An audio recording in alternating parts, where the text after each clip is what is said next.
오늘 본문 속 야곱은 이제 인생의 마지막 새벽을 맞이하고 있습니다. 그는 이제 147년이라는 긴 여정을 마치고 마지막 숨을 고이 내쉬고 있습니다. 야곱의 인생을 돌아보면 그 인생이 순탄치 않았음을 기억할 수 있습니다.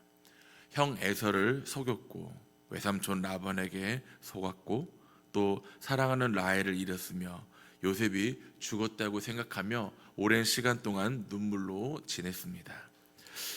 47장 9절에서도 야곱은 자신이 험악한 세월을 보냈다고 고백했을 정도로 그의 인생이 결코 순탄치 않았음을 엿볼 수 있습니다.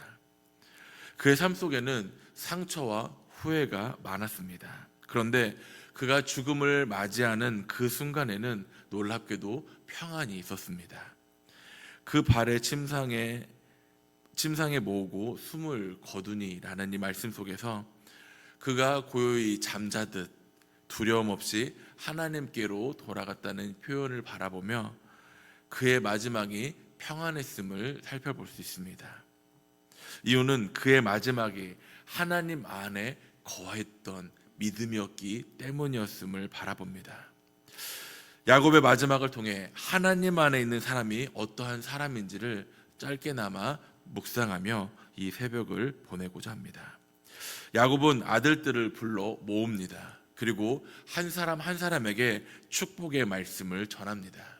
이 말씀은 단순한 유언이 아닌 하나님의 뜻을 전하는 예언이자 축복의 메시지였습니다. 28절은 이들은 이스라엘의 12지파라 이와 같이 그들의 아버지가 그들에게 말하고 그들에게 축복하였으니 곧 그들 각 사람의 분량대로 축복하였더라 라고 말씀합니다. 야곱은 마지막 순간까지 하나님의 말씀을 붙잡고 있었습니다. 그의 마음에는 재산이나 권력이 아닌 하나님의 주신 언약의 말씀이 자리하고 있었습니다. 야곱은 자녀들에게 이 땅을 너희에게 줄 것이다 라는 땅의 소유를 약속하지 않았고 재산의 분배를 논하지 않았습니다. 대신 하나님이 너희와 함께 하실 것이다 라는 메시지를 담은 믿음의 유산을 남겼습니다.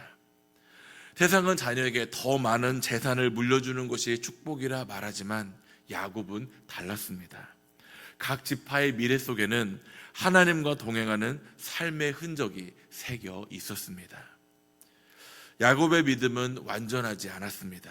젊은 시절에 자기 뜻대로 자기 욕심대로 살았습니다.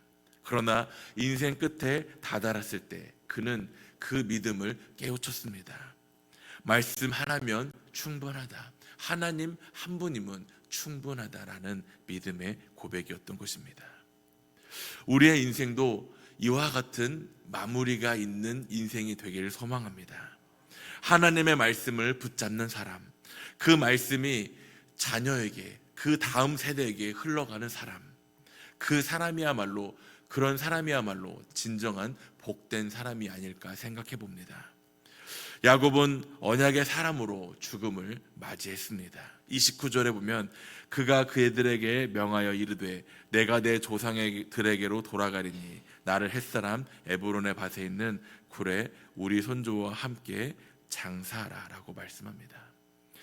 야곱은 애굽에 살았지만 그의 장래는 반드시 가나안 땅에서 해달라고 당부합니다. 그리고 31절은 아브라함과 그의 아내 사라가 거기에 장사되었고 이삭과 그의 아내 리브가도 거기에 장사되었으며 나도 레아를 그곳에 장사하였노라. 그는 자신의 시신이 반드시 약속의 땅에 묻히기를 원했습니다. 왜일까요? 단순히 고향에 대한 향수의 고백이었을까요? 그는 하나님의 약속을 믿는 신앙의 고백과도 같은 이러한 유언을 남겼던 것입니다. 하나님께서 반드시 그 백성을 가나안 땅으로 이끌어 가실 것이라는 사실을 믿고 고백했던 것입니다. 그는 자신의 무덤이 자손들의 손에 의해 하나님의 약속은 변하지 않는다는 증거가 되기를 원했던 것입니다. 믿음의 사람은 죽음을 준비하되 그 죽음조차도 하나님의 약속을 선포하는 믿음의 자리로 만듭니다. 우리의 인생도 마지막을 준비할 때가 올 것입니다. 그때 우리는 가장 중요한 것이 재산을 남기거나 명예를 지키는 것이 아닌 믿음의 방향을 정하는 자리가 진정한 죽음을 맞이하는 복된 자리가 아닐까 생각해 봅니다. 야곱은 마지막까지 그 방향을 하나님께로 정하며 고백했던 믿음의 모습을 바라봅니다. 마지막 33절에 보면 야곱이 아들에게 명하게를 마치고 그 발을 침상에 모으고 숨을 거두니 그의 백성에게로 돌아갔더라 라고 말씀합니다. 야곱의 마지막은 조용했습니다. 그는 두려워한 것이 아닌 그가 가야 할 곳이 마땅히 어디인지를 분명 알고 있었습니다. 그 백성에게로 돌아갔다는 말은 하나님 품으로 돌아갔다는 뜻을 의미합니다. 그의 평안은 환경에서 온 것이 아니었습니다. 그는 여전히 애굽 땅에 있었습니다. 그러나 그의 영혼은 이미 하나님 나라에 거하였음을 그는 그의 모습을 통해 나타내고 있습니다. 우리의 평안도 환경에서 오는 것이 아닌 하나님과의 관계 속에서 온다는 사실을 기억하시길 바랍니다. 야곱의 마지막 순간은 모든 걱정을 다 내려놓고 그 발을 모으는 끝으로 끝을 맺습니다. 발을 침상에 모았다는 이 표현은 모든 일을 마치고 쉼에 들어가는 모습을 의미합니다. 야곱의 인생은 고난 속의 연속이었지만 형 에서의 분노를 피하여 도망쳤었고 라반의 속임에 속아 오랜 시간 동안 그 밑에서 일을 하였고 사랑하는 아들을 잃는 슬픔을 겪어야만 했습니다. 그러나 그의 인생의 끝의 모습은 참 평안을 얻었던 모습을 바라봅니다. 하나님의 약속이 자신의 인생을 관통하였음을 알았기 때문에 그와 같은 담대한 믿음의 모습으로 생을 마쳤던 모습을 바라봅니다. 믿음의 사람의 삶의 끝은 그 끝 가운데에서도 평안을 누릴 수가 있습니다. 그것이 바로 그 죽음이 끝이 아닌 그 죽음을 통하여 하나님 나라로 들어가는 진정한 시작임을 알기 때문에 그러한 참 평안을 누릴 수 있는 것입니다.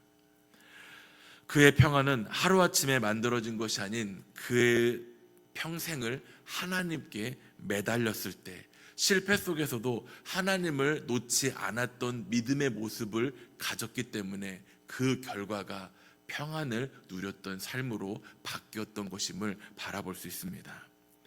오늘 우리도 언젠가 마지막 순간을 맞이하게 될 것입니다.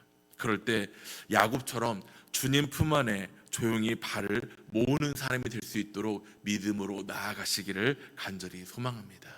우리의 믿음이 하나님께 나아가는 믿음, 우리의 믿음이 자녀들에게 유산으로 줄 수 있는 믿음의 다음 세대를 낳을 수 있는 그런 믿음에 쓰임받는 복된 사람이 될 수 있기를 간절히 소망합니다.